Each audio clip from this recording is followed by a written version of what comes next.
Ladies and gentlemen, welcome to another edition of Underground Rising here on the Psychosin Project YouTube channel. Today I have got another Rising Southend band for you. I know a lot of them have been from Southend, but it's the area I live in, so really that's most of the music I'm going to hear right now. The band itself are called Forged in Black. They've been around for a little while, and they currently have a new EP just there called the Tired EP. And we got to sort of delve into this. This is my first time listening to it. I've listened to one of the songs from that because I've been playing it on my radio show on Total Metal Radio. However, this will be my first time hearing the whole EP. So let's get into it and let's see if it's worth your time to go check it out. First song on the EP is the title track, The Tide. Now this one starts with solitary guitar to help build up the sort of atmosphere for the song, reminiscent of 80s thrash, something like, say, Sad But True by Metallica, or something by Megadeth, when they used to have these sort of really slow single guitar, solitary guitar section before it sort of exploded into it. This song does that, and then the singer comes in, again his incredible voice over the top of it, again helping to build the atmosphere for the song. Singer's voice itself, getting out of speak here. Singer's voice itself reminded me of a cross between Bruce Dickinson and the lead singer of Death Angel, whose name has completely escaped my current mind. You have to excuse me, I'm currently doing this while we're full of a cold, so I'm not 100% with it while doing this. Anyway, then the song comes crashing in with a nice metallic stomp, again very reminiscent of Metallica's Sad But True.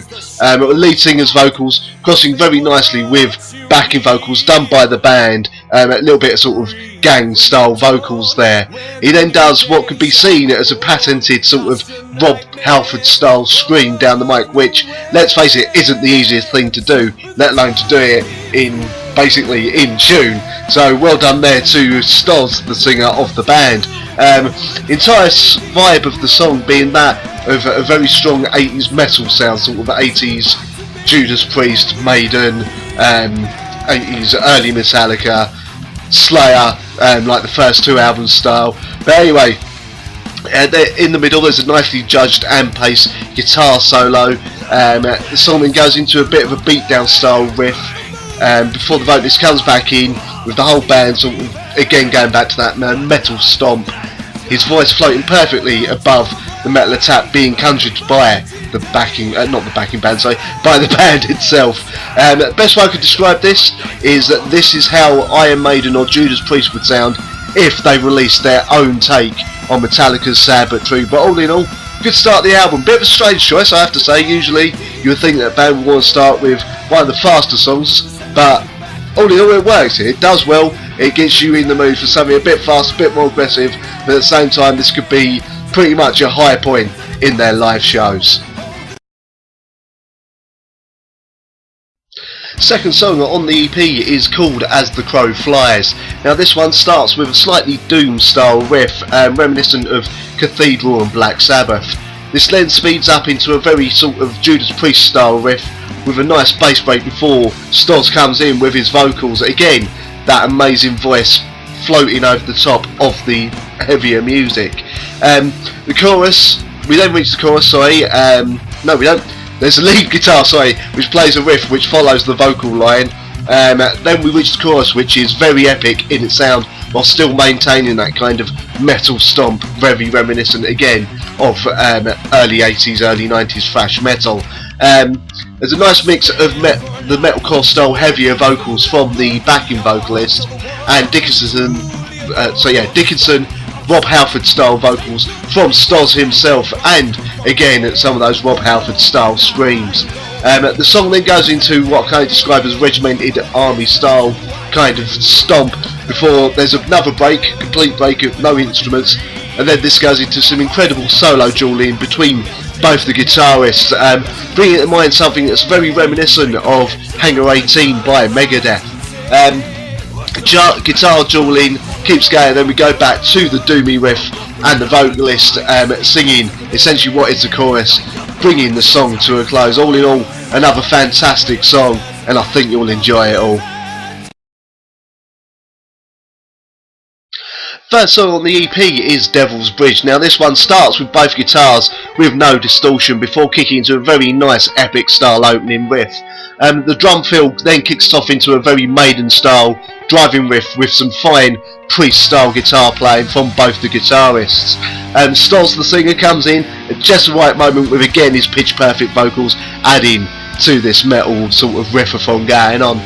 We reach another epic chorus, which is something this band just seems to have a complete knack for doing, and as we approach middle 8 we go into a more thrash metal style riff with the heavier vocals kicking in to take the lead of the song. Then we have the guitar solo in while the drums and bass again drive the song forward and keep the pace perfectly.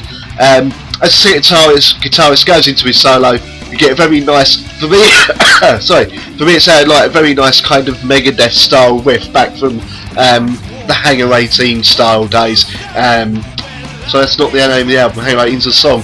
Sorry,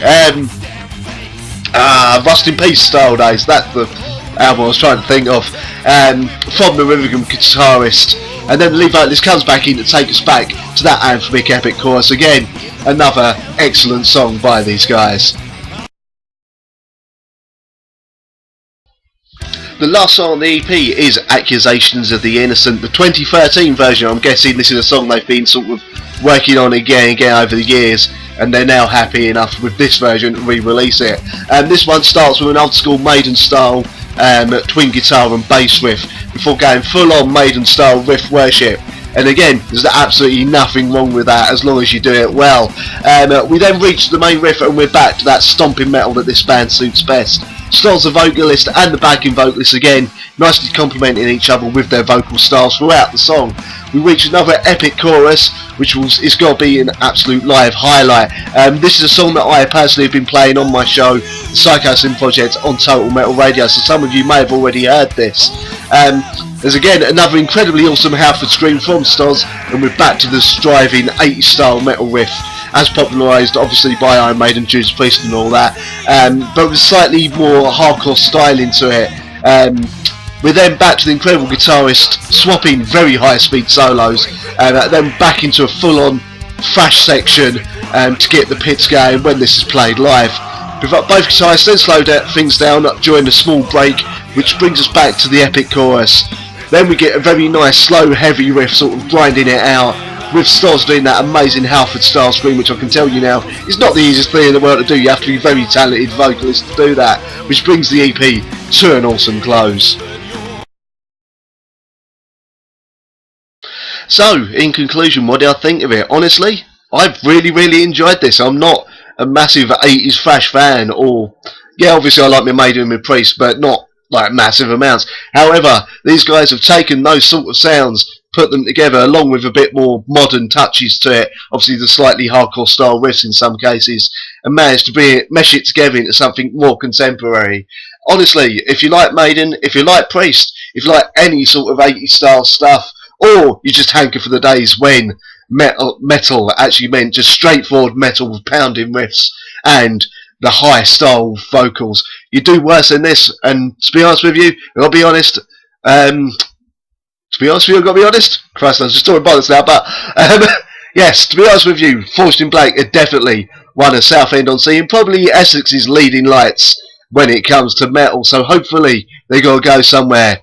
And I look forward to any future releases from them and seeing them live. So overall, should you check these guys out and check the CP out?